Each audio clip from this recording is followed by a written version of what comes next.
नमस्कार साथियों, स्वागत है सभी का माही ऑनलाइन क्लासेज में। आज राजस्थान की संस्कृति से भाग एक के रूप में आपके सामने कुछ कलाएं मैं लेकर आया हूं और आज जो पीरियड में बताने जा रहा हूं वह है रीट, मेंस, सेट, आरएस और आने वाली सब प्रतियोगी परीक्षाओं के लिए बहुत ही यूजफुल होने वाली है ये क्लास।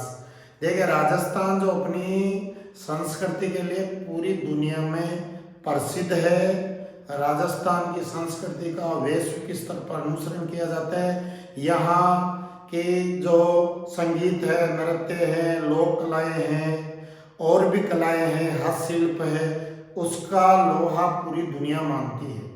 तो देखिए, आज सबसे पहले बात करेंगे थेव कला का। देखिए, थेव कला का नाम आते ही राजस्थान का परचम विश्व स्तर पर लहरा जाता है।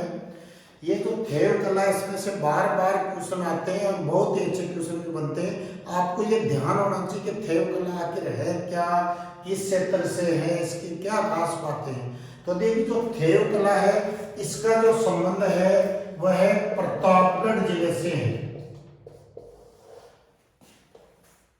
मेवाड़ अंचल के प्रतापगढ़ जिले से थेव कला का संबंध है। यहाँ एक नाथूजी सोनी राज सोनी परिवार है।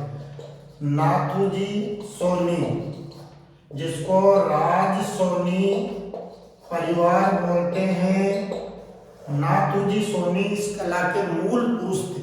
आपको यह ध्यान रखना है, थेव कला का संबंध प्रतापगढ़ से है और यह किसी परिवार विशेष यानी राज सोनी परिवार, उसका मूल इस कला का पुरुष था, वो नाथूजी सोनी था, जिनको लगभग 400 वर्ष पहले प्रतापगढ़ के तत्कालीन महाराजा सावंत सिंह जी ने उनकी थेव कला से प्रभावित होकर 300 बीघा जमीन दी थी और बहुत सारी और भी सुविधाएं दी थी, क्योंकि वो पूरी दुनिया में इस कला का नाम रोशन करने की उनको उम्मीद थी।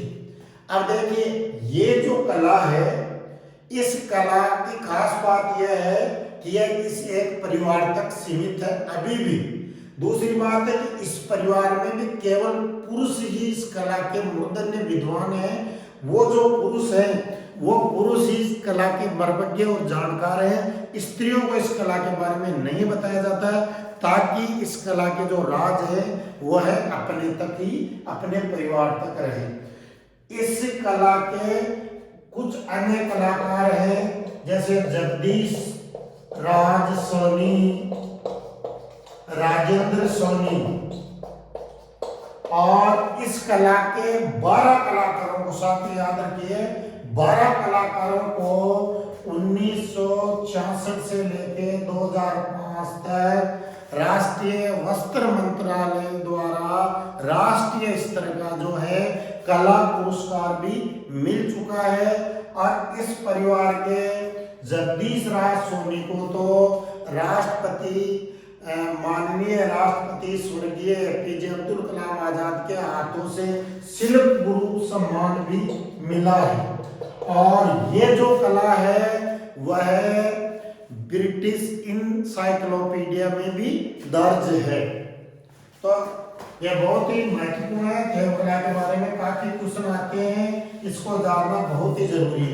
अब देखिए, इस कला में होता क्या है। देखो, इस कला में बेल्जियम से विशेषतः हरा कांच मंगाया जाता है और उस हरे कांच पर सोने का सूक्ष्म चित्रांकन या चित्रकारी होती है। तो कांच पर सोने का सूक्ष्म जो चित्रांकन है वह थेव कला के अंतर्गत होता है।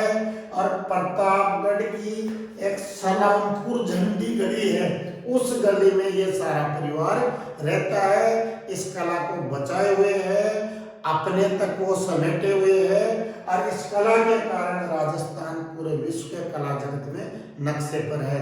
इस कला में क्या है कि बहुत सारी चित्रकारियां की जाती है, मोर, हाथी, शेर, प्रकृति चित्रण किए जाते हैं। उसके अलावा जैसे मान लीजिए आपके अंगूठी पे चित्रकारी की जाती है, वस्त्र पे चित्रकारी की जाती है। जैसे आपकी जो बहुत सारी ट्रे हैं, जैसे सिगरेट पीने की जो ट्रे आती है छोटी सी, उस ट्रे की पे भी इसमें सुंदर चित्रकारी की जाती है, फूल पत्ते बनाए जाते हैं। कुल मिलाकर कांच पर सोने का सूक्ष्म चित्रांकन किया जाता है इसमें, और इसमें 23 कैरेट सोने का बिना मिलावट वाला सोना होता है। और ये जो इसका चित्रण और इसकी सुंदरता है पूरे विश्व में अद्वितीय है। इसलिए आपको ध्यान में रखना है, थैव कला का संबंध जो है वह प्रतापगढ़ से है। नाथूजी सोनी इसके मूल व्यक्ति थे इस कला के, और इस परिवार के 12 व्यक्तियों को इस कला के लिए राष्ट्रीय पुरस्कार मिल चुका है। और ब्रिटेन की इंसाइक्लोपीडिया ऑफ ब्रिटेनिया में इस कला को स्थान मिल चुका है। तो थैव कला के बारे में आपको ध्यान रखना है कि कांच पर सोने का सूक्ष्म चित्रांकन किया जाता है। थैव कला में बेल्जियम के हरे कांच पर विशेषतर सोने की सूक्ष्म चित्रकारी की जाती है, और इसका संबंध प्रतापगढ़ से है। अब देखिए, थैव कला के बाद में आप दूसरी बात करते हैं पिछवाई। देखिए, आपका आध्यात्मिक नेचर है तो आपको पता होगा या आपने पढ़ा होगा कि राजस्थान के मेवाड़ क्षेत्र में विशेषतः वल्लभ संप्रदाय का प्रभाव है, और नाथद्वारा में भी इसकी वल्लभ संप्रदाय की पीठ भी है। नाथद्वारा में वल्लभ संप्रदाय के संस्थापक वल्लभाचार्य थे, और इसमें जो है वह श्री कृष्ण जो है वो आराध्य देव होता है, और राधा कृष्ण और श्री कृष्ण की बाल लीलाओं और बहुत सारी इसमें चीजें भक्ति समाहित है। अब देखिए, ये जो पिछवाई है वह वल्लभ संप्रदाय के जो मंदिर है, यानी श्री कृष्ण जो आराध्य देव है उसके मंदिर है मेवाड़ के क्षेत्र में। वो जो मुख्य मंदिर है, मुख्य मंदिर के अंदर गर्भगृह में जो मुख्य श्री कृष्ण आराध्य देव या राधा की जो मूर्तियां हैं, उन मूर्तियों के पीछे एक काले कलर के वस्त्र पर, जिसमें बीच में थोड़ी थोड़ी चित्रकारी होती है, काला पृष्ठभूमि का वस्त्र होता है, उस वस्त्र पर श्री कृष्ण की विशेषतः बाल लीलाओं का अंकन होता है। बाल लीलाओं का अंकन होता है। अब देखिए, क्वेश्चन पूछने का ट्रेंड है वो वाइड होता है। कई बार पूछ लिया जाता है कि पिछवाई किस क्षेत्र की कला है, पिछवाई का आराध्य देव कौन सा है, या पिछवाई में वास्तव में होता क्या है। तो श्री कृष्ण की मूर्ति के पीछे वल्लभ संप्रदाय में श्री कृष्ण की बाल लीलाओं का अंकन जो काले वस्त्र पे होता है उसको पिछवाई के नाम से जाना जाता है। आप देखिए, उसके बाद में एक कला की और बात करते हैं, मोलेला की मरण मूर्ति। मोलेला की मरण मूर्ति, देखिए ये जो मोलेला है ये भी एक कला और हस्तशिल्प के हिसाब से विश्व स्तर का स्थल है। मोलेला गांव ये राजसमंद में है।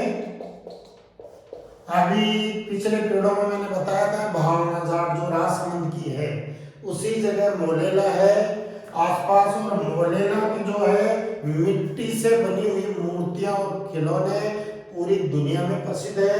तो आपको ध्यान रखना है कि मिट्टी की मूर्तियां और खिलौने राजस्थान के किस गांव की प्रसिद्ध है, मोलेला की है, और मोलेला राजसमंद में है। यहाँ की जो मिट्टी है वह बहुत ही लोचदार है, और यहाँ के जो प्रजापति कुमार जो कलाकार हैं वो इस मिट्टी में गधे की लीद मिलाते हैं, उससे इसमें लॉज बहुत ज़्यादा बढ़ जाती है।